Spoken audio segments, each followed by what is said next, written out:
Get out of my garage right now." Andrew's voice cut through the air like a knife. My hands were shaking as I held the wrench I'd been using for 30 years. He was standing there in my garage, using my tools, my workspace, like he owned the place. And the worst part hadn't even happened yet. His girlfriend Ashley ran into the garage. Instead of telling Andrew to show some respect to his father, she started clapping.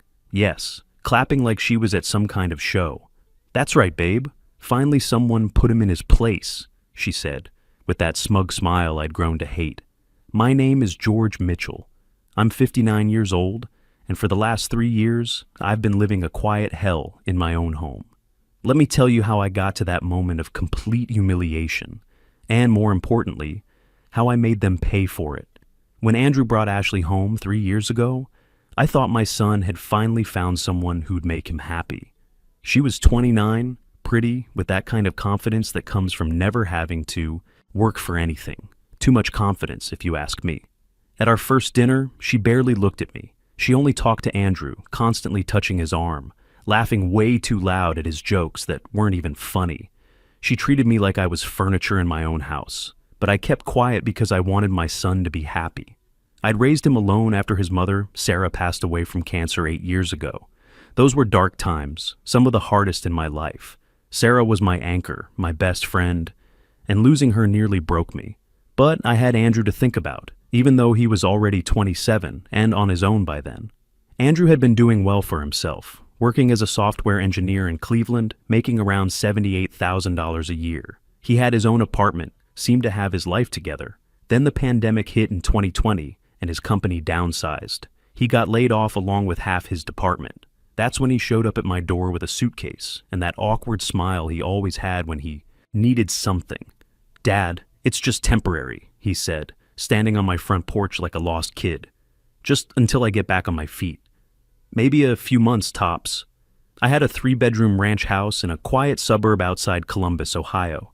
It was too big for just me since Sarah died, but I couldn't bring myself to sell it. Too many memories. "Of course, son," I said, opening the door wide. "This will always be your home. If I'd known that temporary would become 3.5 years of pure misery, I would have locked the door right then and there." The first few months weren't too bad. Andrew was actively looking for work, sending out resumes, going to interviews. He was stressed about money, worried about his future, but he was still the son I knew. We'd watch football together on Sundays, work on projects around the house. It felt like old times, almost like having family again. Then Ashley entered the picture. She just showed up one day in March 2021, about 6 months after Andrew moved in. No discussion, no asking my permission. She just appeared at my door with 2 suitcases and a smile that didn't reach her eyes. "You must be George," she said, walking past me into my house like she'd always lived there. "Andrew's told me so much about you. All good things, I hope," I said, trying to be polite while my gut told me something was wrong. "Oh, definitely," she replied, already making herself at home on my couch. "He says you're very accommodating." That should have been my first red flag. Ashley claimed to work in marketing for some startup downtown, but within a week it was clear she spent most of her time on her phone, taking selfies and posting on social media.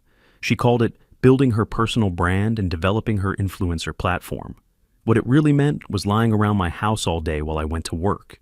See, everyone thought I was just some retired construction worker living on Social Security and my dead wife's pension.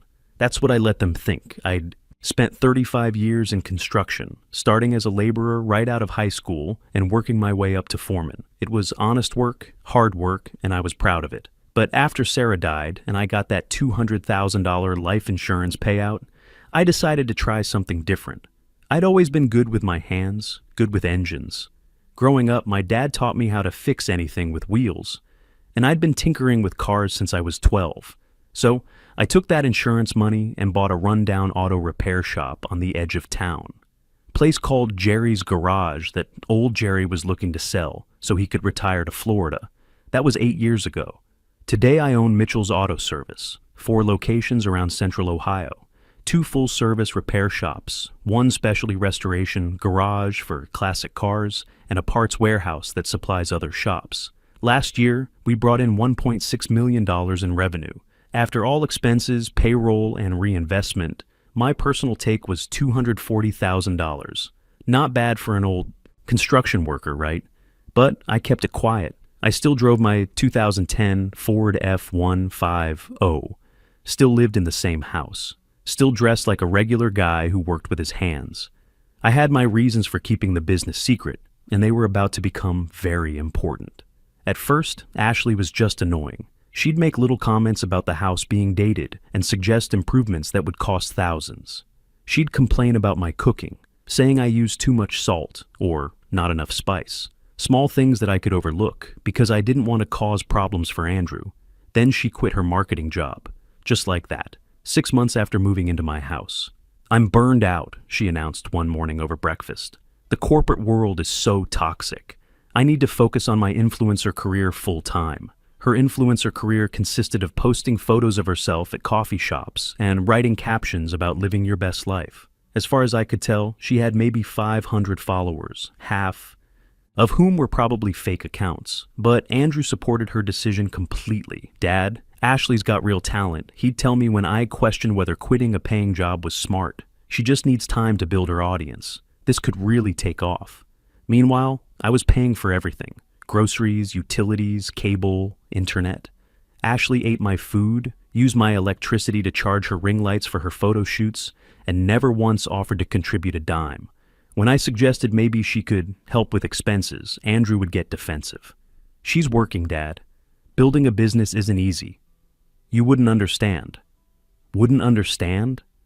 I'd built $1 million business from scratch, but sure, I wouldn't understand. The disrespect started small and grew like a cancer. Ashley would give me orders disguised as requests. "George, could you pick up my dry cleaning? I'm just so busy today." "George, my friends are coming over tonight. Could you maybe stay in your room so we can have some privacy?" My room, in my own house. Andrew not only allowed this, he encouraged it. If I showed any resistance, he'd pull me aside and give me lectures about how I needed to be more supportive of Ashley's dreams. How I was from a different generation and didn't understand how relationships worked nowadays. "She's going to be my wife someday, Dad," he told me one night after Ashley had sent me to the store to buy her some specific brand of organic tea that cost $20 for a tiny box. "I need to know you're going to support her like family." Family. That word used to mean something to me. The breaking point came on Ashley's 30th birthday last month. She'd been planning this party for weeks, talking about it nonstop like it was some kind of royal coronation. I figured they'd have it in the living room or maybe rent a hall somewhere. I never imagined she'd take over my garage. That Saturday morning, I was out there doing what I always did on weekends, working on my truck. Just a simple oil change, nothing fancy. I had my tools laid out, my work clothes on, completely in my element. The garage was my sanctuary, the one place in the house where I still felt like myself. Then Ashley and her mother, Patricia, came barging in with bags full of party decorations. They didn't knock, didn't ask permission, just waltzed right in like they owned the place. "Today I'm going to show everyone that this is my house now," Ashley announced, loud enough for the whole neighborhood to hear. She was practically glowing with excitement, like a kid on Christmas morning. Patricia laughed that awful cackle of hers. "Good for you, honey. It's about time someone took charge around here." She shot me a look of pure contempt, like I was some kind of pest that needed to be exterminated. I watched in horror as they started moving my tools around, clearing space for tables and chairs. Ashley grabbed my socket set, the one I'd been collecting for 30 years, and shoved it into a corner like it was junk. She took my work rags, the ones I used to keep my hands clean, and tossed them in the garbage. "I'm having my birthday party out here," she declared, not asking, just stating it as fact. "It'll be so much more authentic than inside. Very industrial chic." Industrial chic. My life's work reduced to a party theme. I tried to speak up. "Excuse me, Ashley, I was in the middle of working on my truck. Maybe we could—" She cut me off with that tone you'd use on a disobedient dog. "George, today is my birthday and I'm using this garage for my party. Could you do us a favor?" She pointed toward the door with her finger, like she was shooing away a fly. Something burned in my chest, a fire I hadn't felt in years. This was my garage. I'd organized every tool, installed every shelf, poured the concrete floor myself when the old one cracked. I'd spent countless hours in here over the years, fixing cars, building things, thinking through problems. After Sarah died, this garage was where I came to grieve, to remember, to heal. But I did what I always did. I swallowed my pride, forced a smile, and walked away. "Sure thing," I mumbled. "It's your day." As I headed for the door, I heard Patricia whisper to Ashley, just loud enough for me to catch every word. "You finally put him in his place." This house needed a real owner. They both laughed as I walked out of my own garage with my head down and my heart shattered. I went to my bedroom and sat on the edge of the bed, staring at the pictures on my nightstand. Sarah smiling on our wedding day. Andrew graduating from college, so proud and full of potential. Where had it all gone wrong? For the next 2 hours, I listened to them turning my workspace into their party venue. I heard them moving my equipment, rearranging my storage, throwing away things they decided were too ugly for their photos. Every bang and crash felt like a punch to the gut. Around 2 p.m., the guests started arriving. Ashley's whole family showed up. Her, Father Carl with his big mouth and bigger belly, her 2 sisters, Karen and Nancy, plus a bunch of friends I'd never seen before. They parked in my driveway, walked through my house, and headed straight for my garage like they owned the place. Nobody even acknowledged me. I might as well have been invisible. I stayed in my room like a prisoner, listening to their laughter and music drifting up through the floor. The smell of barbecue wafted through the vents. They were using my grill too, of course. Everything in my house was fair game for their party. Around 6 p.m., Andrew knocked on my door. "Dad, what are you doing hiding up here? Come down to the party." I looked at my son, this 35-year-old man I barely recognized anymore. "Andrew, she kicked me out of my own garage." He sighed like I was being unreasonable. "Dad, please don't be dramatic. It's her birthday. Let her enjoy it." He paused, and I could see him choosing his words carefully. "Besides, she's been really stressed about her career lately. She needs this. Her career. Taking selfies and posting inspirational quotes she found on Pinterest." I went downstairs because I didn't want to look like the villain in my own home. I put on a clean shirt and forced a smile as I walked into the chaos. My garage was packed with people I didn't know, eating food I didn't buy, celebrating someone who treated me like garbage. The worst part was seeing my tools displayed around the room like decorations. My torque wrench was being used as a conversation piece. Someone had my vintage level balanced on a stack of beer cans. 30 years of careful organization turned into party props. I stood by the entrance like a ghost, watching everyone have fun in my space. Ashley was holding court in the center, telling some story about her latest content creation strategies while everyone listened like she was sharing the secrets of the universe. Then came time for cake. Everyone moved inside to the dining room, and I followed like a lost dog. But when I got there, every chair was taken, every single one. I stood there feeling my face burn with embarrassment as 20 people pretended not to notice me. Carl Parker looked up at me with that smug grin of his. "Looks like there's no room for you, George. Why don't you eat in the kitchen? That's where you belong anyway." The whole room erupted in laughter. My son said nothing, just sat there smiling like his father's humiliation was the funniest thing in the world. That's when my phone buzzed. It was a text from Henry Rodriguez, my accountant for the past 15 years. Henry had been Sarah's accountant first, back when she was managing the books for a small dental practice. After she died, he became my financial advisor and helped me navigate the business world when I bought that first auto shop. "George, urgent. Need to talk about house documents. Andrew tried to refinance using fake papers. Call me immediately." My blood went cold. I read the message 3 times to make sure I understood. Andrew, my own son, had tried to refinance my house using fake documents. My house, the one I'd bought 25 years ago, with money I'd earned breaking my back in construction. I slipped out of the dining room without anyone noticing. Why would they notice? I was invisible in my own home. I went upstairs to my bedroom, locked the door, and called Henry immediately. "George, thank God you called back so quickly." His voice sounded worried, which wasn't like Henry. He was usually calm about everything, the kind of guy who could find solutions to any problem. "Henry, what the hell is going on?" I asked, even though part of me already knew the answer. 2 weeks ago, I got a call from First National Bank. They were asking about some refinancing documents that I had supposedly certified for your property. Documents I've never seen in my life, George. Someone forged my signature and submitted papers claiming you'd given Andrew power of attorney over the house. I felt like someone had punched me in the stomach. Are you sure it was Andrew? His signature is all over the paperwork. They tried to take out a $135,000 loan against your house, George.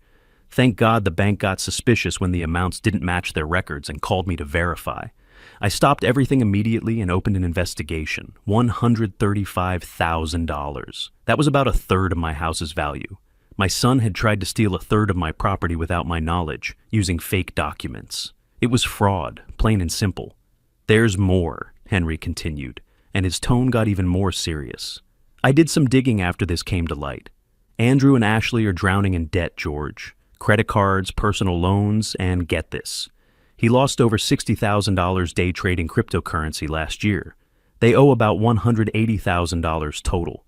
Everything started making sense. Ashley's constant pressure for me to upgrade the house. The way they both looked at me sometimes, like I was an obstacle to something. The whispered conversations that stopped whenever I walked into a room. Henry, I need you to put alerts on everything. All my accounts, all my properties. I don't want them to be able to touch anything without me knowing. Already done. And George, I need to tell you, this is serious criminal fraud. With the evidence I have, we could press charges. Andrew could go to prison. After I hung up, I sat on my bed staring at the wall. Downstairs, I could hear them still celebrating, laughing and having a grand time, while I processed the fact that my own son was trying to steal my house. That night, after all the guests left and the house was finally quiet, I heard Andrew and Ashley talking in their bedroom. My room was right next to theirs, and the walls weren't that thick. I wasn't trying to eavesdrop. Their voices just carried. I don't understand why the bank rejected the loan, Ashley was saying. Those documents Timothy made looked perfect. Timothy. That would be Timothy Anderson, Andrew's friend, from college, who now worked for some shady financial consulting firm. Another piece of the puzzle fell into place. Someone at the bank must have gotten suspicious, Andrew replied. But don't worry, we'll figure out another way. We need that money, Ashley. The credit card companies are threatening to sue, and if we don't pay soon, we're going to lose everything. Your father just sitting in this big house all by himself, Ashley said with disgust in her voice. It's such a waste. This property is worth $400,000 easy. We could pay off everything and still have money left over to start fresh somewhere else. I know, babe. I'm working on a plan. Trust me, I couldn't sleep that night. I lay awake staring at the ceiling, thinking about the son I'd raised, the boy who used to help me fix cars in the garage, who'd cried when his mother died and promised me we'd always stick together. What had happened to that kid? But something strange occurred to me in those dark hours. Instead of just feeling hurt and betrayed, I started feeling something else, something I hadn't felt in a long time. Anger. Not the explosive kind that makes you do stupid things, but cold, calculated anger that makes you think clearly. They thought I was just some dumb old man they could push around and steal from. They had no idea who they were really dealing with. The next morning, I started planning my counterattack. First, I called Henry back. I want you to install security cameras in the house, hidden ones. I want to record everything they say and do. George, are you sure about this? Once we go down this road, I'm sure. They want to play games? Let's see how good they really are at it. Next, I started changing my daily routine. I stopped doing things for Andrew and Ashley. No more cooking their meals. No more paying for their cable TV or groceries. When Ashley complained about the Wi-Fi being slow, I told her she was welcome to upgrade the service if she wanted to pay for it. What's wrong with you lately? Andrew asked one evening when I refused to drive Ashley to some appointment across town. You're acting weird. Just getting older, son, I replied with a smile. Can't do everything I used to do. But inside, I was just getting started. 2 weeks later, Henry called with an update.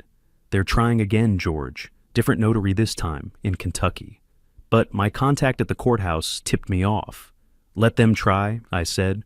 I want them to dig their hole even deeper. The cameras I'd installed captured everything. Andrew meeting with Timothy Anderson in my living room, planning their second fraud attempt. Ashley on the phone with her father, begging for more time to pay back money they'd borrowed. Both of them discussing how they were going to convince me to move into a nice retirement community so they could sell the house.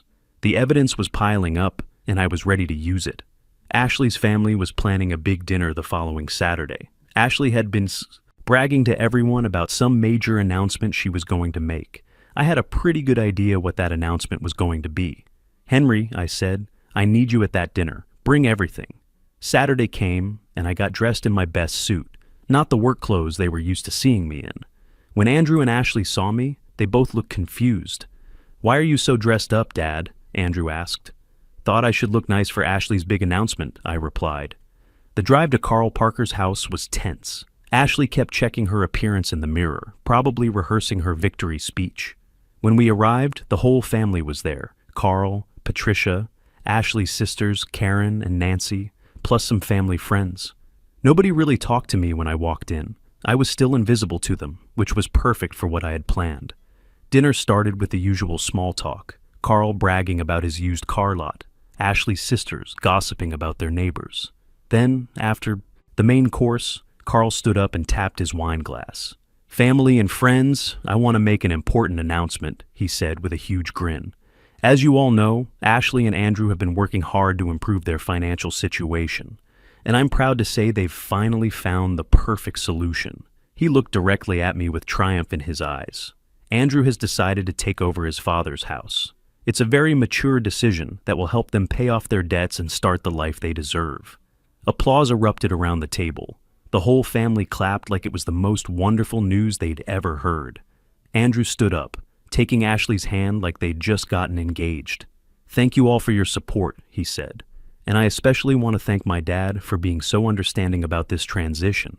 They were all looking at me expectantly, waiting for me to nod and smile like a good little old man who knew his place.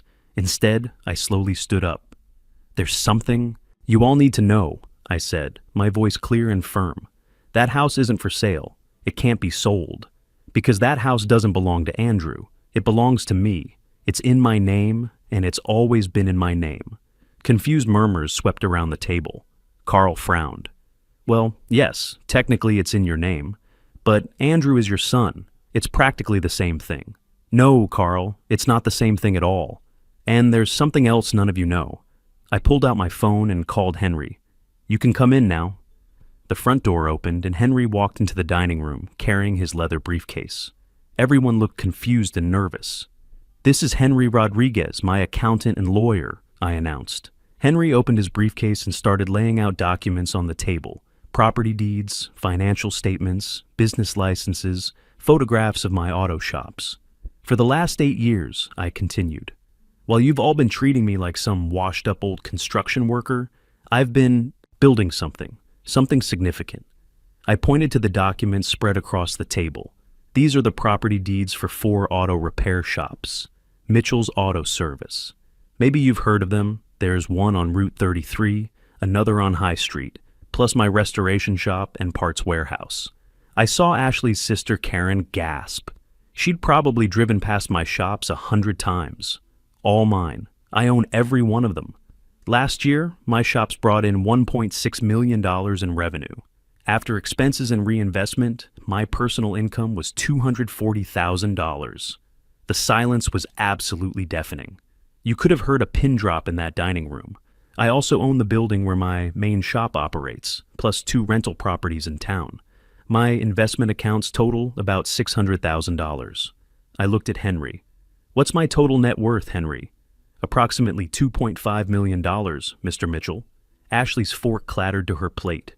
Carl's mouth hung open like a fish gasping for air. Andrew had gone completely white. "Impossible," Patricia stammered. "You're just a construction worker." "I was a construction worker," I corrected her, "for 35 years. Honest work that taught me the value of earning what you have.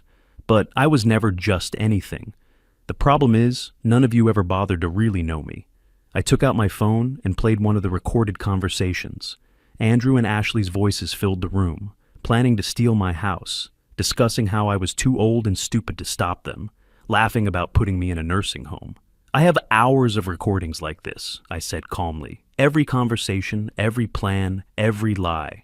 Henry has copies of the forged documents you submitted to the bank. We have enough evidence to send both of you to prison for fraud." Andrew's face completely crumpled. "Dad, I can explain." "There's nothing to explain, son. You tried to steal my house. Twice. You conspired with Timothy Anderson to commit bank fraud.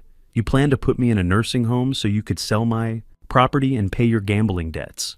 I stood up and looked around the table at their shocked faces. But I'm not going to press charges. Do you know why? Nobody answered. Because despite everything you've done, Andrew is still my son.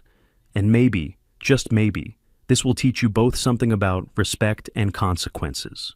I headed toward the door, but turned back one final time. Andrew, Ashley, you have 2 weeks to find your own place. Your debt problems? I'll pay them off. Not to help you, but so you can't use money as an excuse for being terrible people anymore. You're going to learn what it means to earn a living with dignity. I left them sitting there in complete shock. Henry followed me out with all the documents. 2 weeks later, Andrew and Ashley moved into a small apartment across town. Ashley's influencer dreams died when she realized she'd have to get a real job. She's working at a grocery store now, and from what I hear, she's actually not terrible at it. Andrew kept his software job, but now he reports his expenses to Henry every month. No more crypto trading, no more living beyond his means. The best part? 3 months after they moved out, Ashley left him. Turns out she wasn't interested in dating someone who couldn't buy her designer bags. Andrew came by last month to apologize. Really apologize. Not just say sorry to get something from me. Dad, I was an idiot, he said, sitting in my living room like a guest instead of acting like he owned the place. I let money and Ashley turn me into someone I hate. Son, I told him, this was never about the money. It was about respect, about remembering that I'm your father, not your ATM machine. We're rebuilding our relationship now. It's slow work, but there's hope. He's learning what it means to earn things instead of expecting them to be handed over. Sometimes he stops by on Sundays, and we work on projects in the garage, my garage, like we used to when he was a kid. As for me, I'm not hiding anymore. I drive a newer truck now, nothing fancy, just something reliable. My neighbors know about my business success, and I've started mentoring young mechanics, teaching them the trade and how to treat people with dignity. The moral of my story is simple. Respect isn't something you give people just because they share your DNA. Respect is earned through actions, through character, through how you treat others when you think nobody's watching. I'm George Mitchell. I'm 59 years old. I built a business empire while my own family thought I was nobody. I survived my son's betrayal and came out stronger. And if my story helps even one person stand up for themselves and demand the respect they deserve, then every moment of pain was worth it. Because at the end of the day, how others treat you says everything about them and nothing about you. But how you respond, that's what defines who you really are. Sometimes the people who underestimate you the most are the ones who need to learn the hardest lessons, and giving them that education, even when it hurts, is the greatest gift you can give both them and yourself. True wealth isn't measured by what you own, but by the respect you command through your actions, and the legacy you build through teaching others that dignity isn't negotiable, no matter who's trying to take it from you.